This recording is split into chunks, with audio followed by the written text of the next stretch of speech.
నమస్కారం. ఈరోజు మనమొక పెద్ద మిస్టరీని ఛేదించే ప్రయత్నం చేద్దాం. అదేంటంటే, ఒక అమర దైవం, సాక్షాత్తు హనుమంతుడు ఇప్పటికీ ఈ భూమి మీద ఉన్నాడా? ఒకవేళ ఉంటే ఆయన అడ్రస్ ఏంటి? ఈ వాదనలు చుట్టూ ఉన్న కథేంటో ఓసారి లోతుగా చూద్దాం. ఒక్కసారి ఊహించుకోండి, మన పురాణాల్లోని ఒక మహాపురుషుడు అసలీ భూమిని విడిచిపెట్టలేదంటే, ఆయన ఇప్పటికీ మన మధ్యే ఎక్కడో ఒకచోట నివసిస్తున్నారంటే, మరి ఆయన చిరునామా ఏంటి? సరిగ్గా ఈ ప్రశ్నతోనే మన అన్వేషణ మొదలవుతుంది. అసలు ఈ అన్వేషణకు మూలమేంటంటే చిరంజీవి అనే కాన్సెప్ట్. చిరంజీవి అంటే చాలా కాలం జీవించేవాడు అని అర్థం. హనుమంతుడికున్న అమరత్వం చూడండి, అది కేవలం ఒక వరం కాదు, అదొక పెద్ద బాధ్యత. భక్తుల్ని కాపాడాలన్నా, రామనామాన్ని ఈ భూమిమీద నిలపాలన్నా ఆయన భౌతికంగా ఇక్కడే ఉండాలి. అది అసలు విషయం. సరిగ్గా ఈ నమ్మకమే ప్రత్యక్ష ఉనికి అనే ఐడియాకు దారితీసింది. అంటే ఏంటి? హనుమంతుడు కేవలం మనం ప్రార్థిస్తే పలికే ఒక ఆధ్యాత్మిక శక్తి మాత్రమే కాదు, మనలాగే ఈ భూమిమీదే, మన ప్రపంచంలోనే ఎక్కడో ఒకచోట భౌతికంగా ఉన్నాడనే ఒక బలమైన విశ్వాసం. అందుకే ఆయన ఉన్నాడనడానికి ఏదైనా ప్రూఫ్ దొరుకుతుందా అనే అన్వేషణ ఎప్పుడూ జరుగుతూనే ఉంటుంది. సరే, ఒకవేళ నిజంగానే ఒక అమరుడికి అడ్రస్ ఉందనుకుందాం. మరి మన ప్రాచీన గ్రంథాలు ఎక్కడ వెతకమంటున్నాయి? మన ఇన్వెస్టిగేషన్లో ఫస్ట్ స్టాప్ ఇదే. మన పాత పురాణాలు, శాస్త్రాలు ఏం చెప్తున్నాయో చూద్దాం. పురాణాలు తిరిగిస్తే మనకు మొదటగా కనిపించే పేరు కింపురుషవర్షం. శ్రీమద్భాగవతం ప్రకారం ఇది హిమాలయాలకు ఉత్తరంగా ఉండే ఒక రాజ్యం. అయితే ఇక్కడే ఒక చిన్న కన్ఫ్యూజనుంది.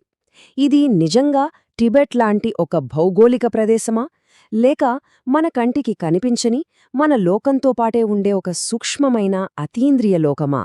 దీనిపై పూర్తి క్లారిటీ అయితే లేదు. ఇక గంధమాదన పర్వతం విషయానికొస్తే ఇక్కడ మనకొక డ్యువాలిటీ కనిపిస్తుంది.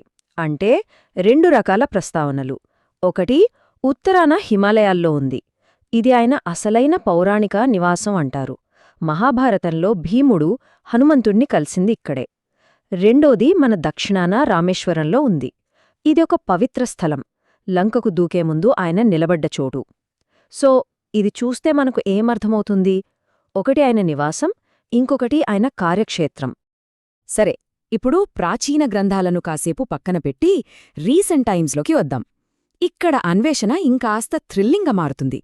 శ్రీలంకలో ఒక రహస్య తెగ ఉందని, వాళ్లు హనుమంతుడితో నేరుగా, అంతేకాదు ఒక టైం టేబుల్ ప్రకారం కలుస్తారని ఒక స్ట్రాంగ్ క్లెయిమ్ ఉంది. ఈ కథ మొత్తం శ్రీలంకలోని మాతంగా అనే తెగ చుట్టూ తిరుగుతుంది.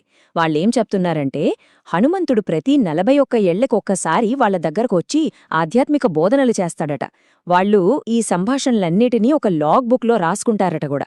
వాళ్ల లెక్క ప్రకారం లాస్ట్ విజిట్ మే 27, 2014న జరిగింది. అంటే నెక్స్ట్ విజిట్ 2055లో ఉండొచ్చనే అంచనా. అయితే ఈ కథ వినడానికి ఎంత ఇంట్రెస్టింగ్గా ఉన్నా, కాస్త లోతుగా చూస్తే కొన్ని డౌట్స్ వస్తాయి. ఫస్ట్ పాయింట్, ఈ సమాచారం మొత్తం సేతు ఆసియా అనే ఒకే ఒక ఆర్గనైజేషన్ నుంచి వచ్చింది. బయట నుంచి ఏ ఆంథ్రోపాలజిస్ట్ కానీ, శ్రీలంక ప్రభుత్వం కానీ దీన్ని కన్ఫర్మ్ చేయలేదు. రెండోది, ఈ తెగ చాలా ఐసోలేషన్లో ఉంటారని చెప్తారు. దీనివల్ల ఏమవుతుందంటే, వాళ్లు చెప్పేది నిజమో కాదో తేల్చుకోవడం దాదాపు అసాధ్యం. అన్నింటికన్నా ముఖ్యంగా, అసలు ఈ పేరుతో, ఈ చరిత్రతో ఒక మాతంగ తెగ ఉన్నట్టు ఎక్కడా అధికారిక రికార్డులే లేవు. సరే, ఈ లాగ్ బుక్ల కథను కాసేపు పక్కన పెడదాం. ఇప్పుడు మన అన్వేషణలో మరో అంకానికి వెళ్దాం. అదేంటంటే భూమి మీద డైరెక్ట్గా చెక్కబడిన ఆధారాలు.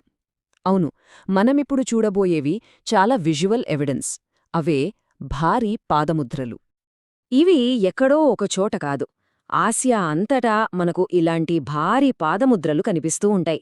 మన ఇండియాలో లేపాక్షిలో దాదాపు 2.5 అడుగుల ముద్ర ఉంది. శ్రీలంకలోని అశోక్ వాటికలో, నదిలో రాళ్లపైన ఉన్నాయి. చివరికి థాయిలాండ్లో, మలేషియాలోని పినాన్లో కూడా ఇలాంటివే ఉన్నాయి.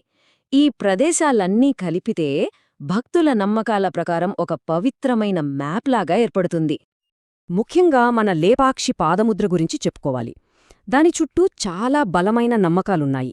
ఎందుకంటే ఆ ముద్ర ఉన్న చోట ఎప్పుడూ తడిగా ఉంటుంది. నీళ్లు ఎక్కడ్నించొస్తున్నాయో ఎవరికీ తెలీదు. భక్తులు దీన్ని ఒక మిరాకిల్గా చూస్తారు.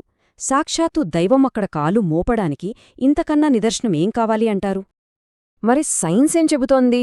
శాస్త్రవేత్తలు దీనికి పూర్తిగా భిన్నమైన ఒక సహజమైన కారణముందని అంటారు. ఇది ఎలా ఏర్పడుతుందో సింపుల్గా చెప్తాను. స్టెప్ 1, రాయి మీద ఏదైనా చిన్న గుంతలో నీళ్లు నిలుస్తాయి. స్టెప్ 2, వందలు వేల సంవత్సరాలుగా గాలి వానకి ఆ గుంత మెల్లమెల్లగా పెద్దదవుతుంది. స్టెప్ 3, చివరికి ఆ గుంత ఒక పాదముద్రలాంటి ఆకారంలోకి మారుతుంది. జియాలజీలో దీన్ని ప్యాన్హోల్ అని పిలుస్తారు.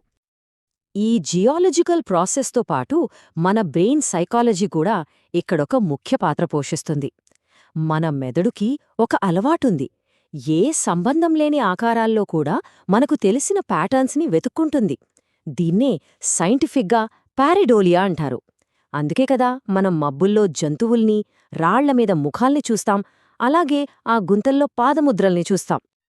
ఇక మరో అతి ముఖ్యమైన కాంట్రవర్షియల్ సాక్ష్యం రామసేతు. దీని గురించి మనకు 2 వాదనలు బలంగా వినిపిస్తాయి. ఒకవైపు వాదన ఏంటంటే ఇది ఖచ్చితంగా మనుషులు కట్టిందే, ఎందుకంటే అది చాలా స్ట్రెయిట్ లైన్లో ఉంది, ఆ తేలియాడే రాళ్లు మన ప్రాచీన టెక్నాలజీకి నిదర్శనమని అంటారు. మరోవైపు జియాలజిస్టులేమంటారంటే ఇది సహజంగా ఏర్పడిన సున్నపురాయి దిబ్బల వరుస మాత్రమే, ఆ తేలియాడే రాళ్లంటారా అవి జస్ట్ డెన్సిటీ తక్కువున్న ప్యూమిస్ రాళ్లు అని వాళ్ల ఎక్స్ప్లెనేషన్. ఇక మన డిజిటల్ యుగానికి వస్తే ఇంటర్నెట్లో విపరీతంగా వైరల్ అయిన గుహలో హనుమంతుడు ఫోటో గురించి మాట్లాడుకోవాలి. దీని వెనుక ఉన్న కథ ఏంటంటే ఈ ఫోటో 1998లో తీశారట. తీసిన ఫోటోగ్రాఫర్ వెంటనే చనిపోయాడట. కాని అనాలిసిస్ ఏం చెప్తుందంటే ఇదొక డిజిటల్ ఫోక్లోర్, అంటే ఇంటర్నెట్లో పుట్టిన కథ. దీన్ని వెరిఫై చేయడం అసాధ్యం. ఇంట్రెస్టింగ్ విషయమేంటంటే చాలామంది భక్తులు కూడా దీన్ని ఒప్పుకోరు. ఇది చాలా నాసిరకంగా ఉందని, నిజమైన దైవాన్ని ఇలా ఫోటోలో బంధించలేమని వాళ్లే అంటారు. మ్యాపుల్లో వెతికాం, తెగల కథలు విన్నాం, రాళ్లమీద ఆధారాలు చూశాం. ఇదంతా చూశాక ఒక ప్రశ్న వస్తుంది. మనం కేవలం కంటికి కనిపించే విజువల్ ప్రూఫ్ కోసం తప్పుచోట వెతుకుతున్నామా? బహుశా ఆయన ఉనికిని అర్థం చేసుకోవడానికి వేరే మార్గాలున్నాయేమో? ఇక్కడే మనకు హనుమంతుడి గురించి చాలా మందికి తెలియని ఒక యాంగిల్ పరిచయమవుతుంది. అదే సువర్చల. ఆమె హనుమంతుడి భార్యగా చెప్పబడింది. అయితే ఇది సాధారణ వివాహం కాదు. ఆయన ఆజన్మ బ్రహ్మచారి కదా, మరి వివాహం ఎందుకు? సూర్యభగవానుడి నుంచి సంపూర్ణ విద్యను నేర్చుకోవాలంటే గృహస్థు అయి ఉండాలి. అందుకే తన బ్రహ్మచర్యానికి భంగం కలగకుండానే విద్యను పూర్తి చేయడానికి ఈ వివాహం జరిగిందని పురాణాలు చెప్తున్నాయి. ఈ కథ ప్రకారం ఆయన కేవలం ఒక సన్యాసి కాదు, దివ్యజ్ఞానంతో ఒక్కటైన ఒక గృహస్థు. ఇక ఫైనల్గా ఒక అద్భుతమైన కాన్సెప్ట్ ఉంది. అదే శబ్ద ఉనికి లేదా సానిక్ ప్రెజెన్స్. దీని ప్రకారం హనుమంతుడిని వెతకడానికి మనం ఎక్కడికో వెళ్ళక్కర్లేదు. ఎక్కడైతే రామాయణం చదువుతారో, ఎక్కడైతే హనుమంతుడి కీర్తనలు పాడతారో అక్కడ ఆయన తక్షణమే ఉంటారని ఒక ప్రగాఢమైన నమ్మకం. అంటే ఆయన ఉనికిని చూడటానికి కళ్ళు కాదు, వినడానికి చెవులు కావాలి. చాలామంది భక్తులకు అసలైన ప్రూఫ్ కనిపించేది కాదు, అనుభూతి చెందేది. సో చివరిగా ఒక ప్రశ్న. ఒకవేళ ఒక చిరంజీవి నిజంగానే ఉంటే వాళ్ల ఉనికిని మనం రాళ్లలోనో శాటిలైట్ ఫోటోలోనో కనుక్కోగలమా? లేక కథల్లో, పాటల్లో, మన నమ్మకంలో మాత్రమే అనుభూతి చెందగలమా? ఈ ఆలోచనతో ఈ విశ్లేషణను ముగిద్దాం. దీని గురించి ఆలోచించండి.